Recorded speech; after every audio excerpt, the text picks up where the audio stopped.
खुदावंद यस्सु मसीह के नाम में आप सबको सलाम।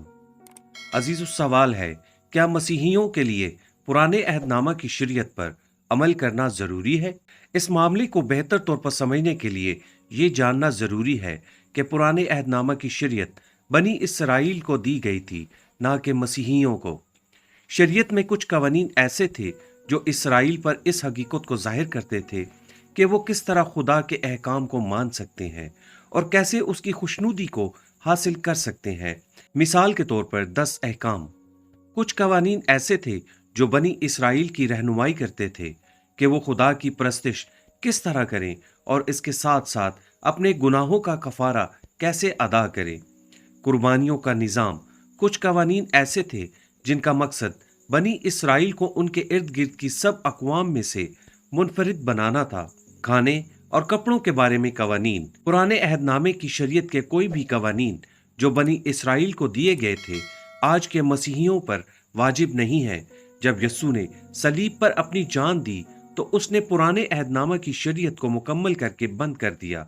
रोमियो 10 बाब 4 आयत, गलतियों 3 बाब 23 था 25 आयत, इफसियों 2 बाब 15 आयत। अभी पुराने अहदनामे की शरीयत की बजाय हम मसीही की शरीयत के ताबे हैं। गलतियों 6 बाब 2 आयत। और ये मसीही शरीयत कहती है कि खुदावंद अपने खुदा से अपने सारे दिल और अपनी सारी जान और अपनी सारी अकल से मोहब्बत रख, अपने पड़ोसी से अपने बराबर मोहब्बत रख। मत्ती 22 बाब 37 ता 39 आयत। अगर हम इन दो अहकाम पर अमल कर लें तो फिर हम हकीकत में उस सब पर अमल कर रहे होंगे जिसका तकाजा यस्सु मसीह हमसे करता है। इन्हीं दो हुक्मों पर तमाम तौरात और अंबिया के सहीफों का मदार है। मत्ती 22 बाब 40 आयत। अब यहाँ पर इस बात का ये हरगिज मतलब नहीं कि पुराने अहदनामा की शरीयत आजकल के दौर में गैर मुतल्लिक और खारिज बहस है। पुराने अहदनामे की शरीयत के बहुत सारे कवानीन नए अहदनामा के दो हुक्मों यानी खुदा से मोहब्बत और अपने पड़ोसी से मोहब्बत रखने के साथ जुड़े हुए हैं। पुराने अहदनामा की शरीयत हमारे लिए ये जानने में बहुत ज्यादा मददगार साबित हो सकती है कि हम किस तरह खुदा से मोहब्बत रखें और अपने पड़ोसी से मोहब्बत रखने के लिए हमें क्या क्या करने की जरूरत है। लेकिन इसके साथ ही ये कहना कि पुराने अहदनामा की शरीयत आज भी मसीहों पर वाजिब और लागू है बिल्कुल गलत है।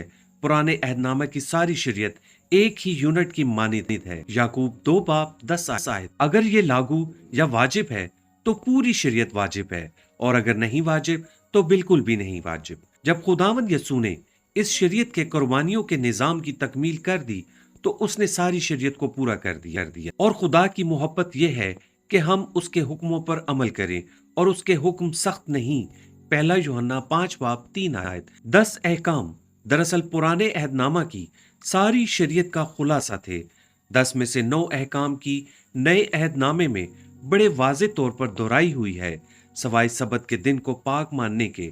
यकीनी तौर पर अगर हम खुदा से मोहब्बत रखते हैं तो हम कभी भी झूठे देवताओं की प्रस्तिश नहीं करेंगे और ना ही बुतों के सामने अपने माथे टेकेंगे। अगर हम अपने पड़ोसी से मोहब्बत रखेंगे तो हम उसे कत्ल नहीं करेंगे, इससे या उसके बारे में झूठ नहीं बोलेंगे, उसके खिलाफ हरामकारी नहीं करेंगे, उसकी मलकियत का लालच नहीं करेंगे। पुराने अहदनामा में शरीयत के दिए जाने का मकसद ये था कि इंसान ये जान सके कि वो किसी भी सूरत अपनी कुव्वत से शरीयत को पूरा नहीं कर सकता। उसको इस बात का शाऊर और तरगीब दी जा सके कि उसे यस्सु मसीह की बतौर शख्सी निजात दहिंदा जरूरत है। रोमियो 7 बाब 7 ता 9 आयत, गलतियों 3 बाब 24 आयत। खुदा का कतई तौर पर यह मकसद नहीं था कि पुराने अहदनामे की शरीयत हर एक दौर में सारी दुनिया के लोगों के लिए हो। हमें अपने खुदा से और अपने पड़ोसी से मोहब्बत रखनी है। अगर हम ईमानदारी के साथ इन दो अहकाम को मानते हैं तो हम वो सब कुछ पूरा कर रहे होंगे जिसका खुदा हमसे तकाजा करता है। खुदावंद आप सबको बरकत दे, आमीन।